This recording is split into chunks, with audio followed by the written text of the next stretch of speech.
খালেদ, যদি চাইতাম তখন যখন মিলিটারি আমার বাসায় এসে বসে রইল সারা রাত আমাকে রাজি করানোর জন্য, আমি তো লুফে নিতাম। রাজি করানোর জন্য বসে থাকতে হবে কেন?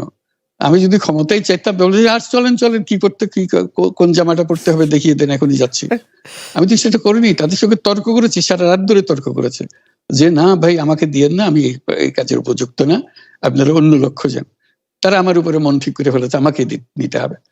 আমি বারে বারে বলতেছি তাদেরকে, তো তারা নিরাশ হয়ে ফিরে গেল, বললো যে সকালবেলা আবার আসবো, সকালবেলায় আসলে তখন আপনি আমাদেরকে বলেন যে রাজি আছেন। আমি বললাম যে না, সকালবেলা আসলে একই কথা পাবেন, কারণ আমি তো এটা এমন কিছু না যে মনের মধ্যে সন্দেহ রেখে দ্বন্দ্ব রেখে আপনাদেরকে বলছি, অত্যন্ত পরিষ্কার ভাবে আপনাদের কাছে বলছি। ঠিক আছে, তা না হলে তো আমি সঙ্গে সঙ্গে রাজি হয়ে যেতাম।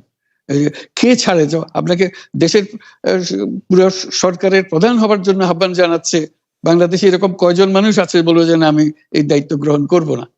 আমি তো করলাম সেটা, এখন আমার নামে বলা হচ্ছে 10 বছর চেয়ে। আমি বছর নিয়ে তো প্রশ্নই উঠে না।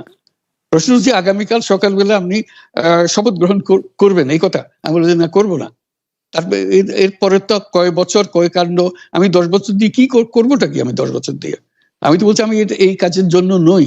দেশে আমার দেশ পরিচালনা করা আমার দায়িত্ব না, আমার কাজ না, আমি জানি না এটা কিভাবে করতে হয়। আমি যেটা জানি সেটা করি।